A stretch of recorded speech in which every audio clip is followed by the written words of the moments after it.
Good morning. Another day of quarantine. I think it's really different to walk into the church and not to have the church family here this morning to look around. So used to faces being here.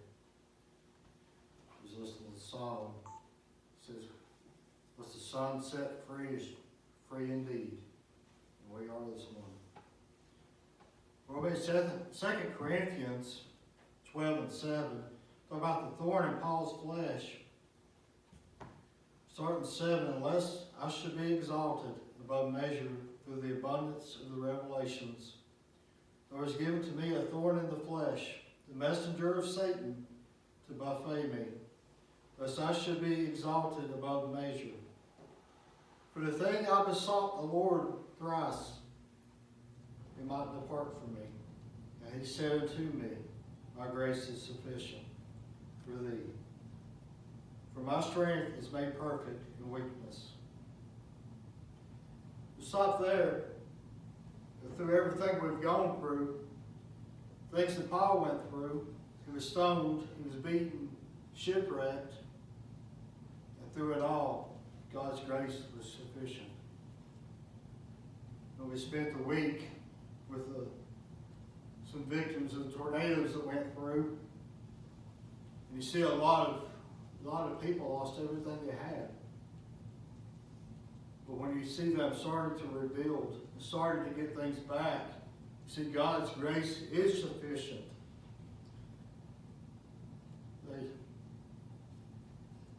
God said that whatever he takes away, he'll give us back. Some of the people that we've talked to are getting improvements now from what their living condition was before. The tornado hadn't come through, took out their house, they wouldn't be getting a new house. We become so focused sometimes on the bad that we don't see the good around us. As Paul was talking here, the thorn in his flesh was by Satan, but through God, his grace, he made Paul a humble person. Sometimes we get too proud. Our lives, we become stubborn, we become self-centered and proud, and God has to send something our way to put us back where we need to be. We can't dwell on the things that happen. We can't try to figure out why they happen. Sometimes we just have to take the grace that is there for us. And it is there. Jesus, when he died on the cross, that grace was there. He gave it to us freely. We just have to plug into it. When we were praying for God to give us grace, the grace is already there. All we have to do is accept it.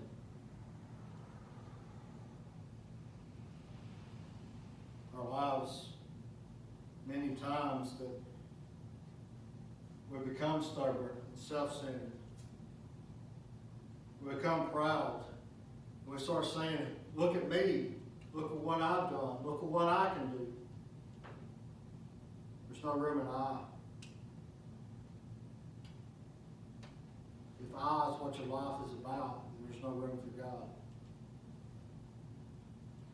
Stubbornness, saying I can do it myself. Self-centered is just that. It's all about self. Being proud.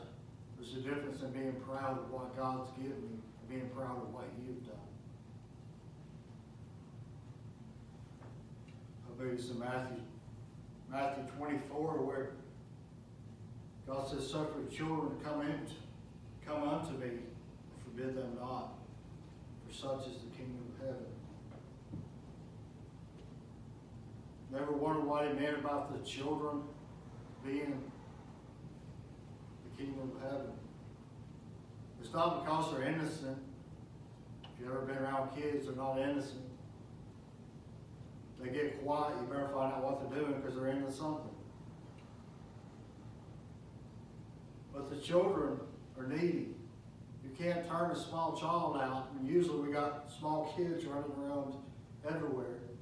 But you can't turn them out and expect them to be able to do everything, to survive. They're needy. They're helpless. And that's what God's talking about. We have to come to the point where we're needy and we're helpless and accept that God, we need Him. We need Him in control of our lives. And sometimes we have to be humbled to keep us there. As Paul said here, with the thorn in his flesh, my grace is sufficient. And Paul accepted it and said, I will go on. So most gladly, therefore, will I rather glory in my infirmities, that the power of Christ may rest upon me. What Paul's saying is, I would rather have this thorn in my flesh, know that God is with me, than be without it, and God not be with me. Sometimes we take the good with the bad.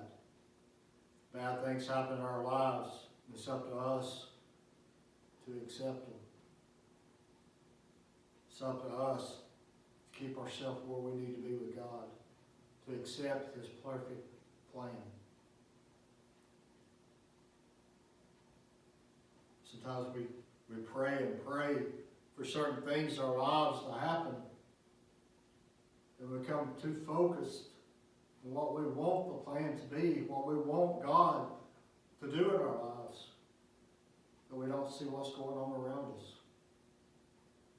Sometimes God's trying to bless us in other ways, but we get what we call tunnel vision.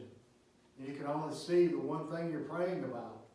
You can't see the other blessings around you.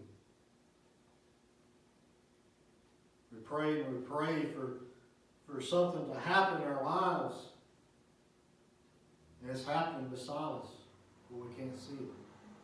Because it's not exactly what we wanted. Or it's not the time that we wanted.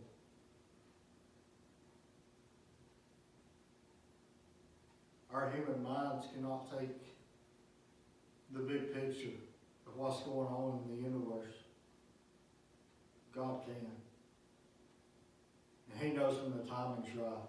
And He knows what we need before we even ask. We'll leave it today. Sometimes we have to be taken out of the comfort zone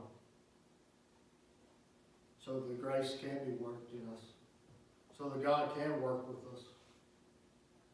And I think through everything we've been through for the past few weeks, we've been taken out of our comfort zone.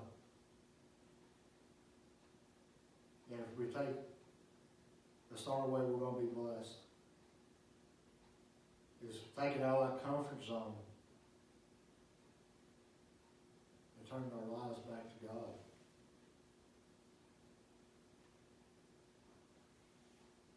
God's grace is sufficient.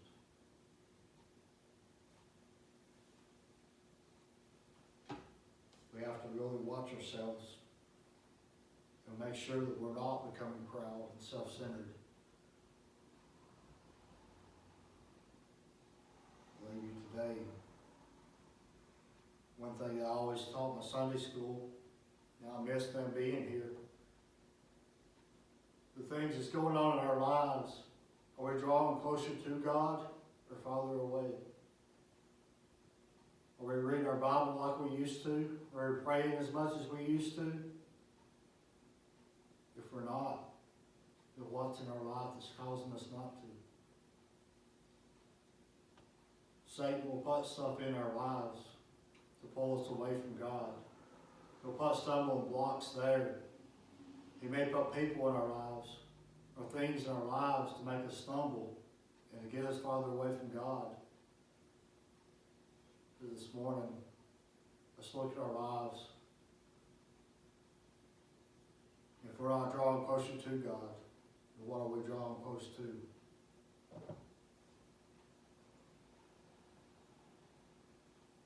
This morning, let's pray for all the people that really need our prayers.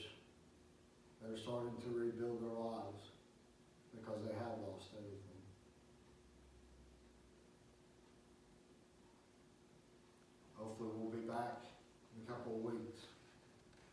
them. Let's be much in prayer. Let's take a look at our lives and see where we're at.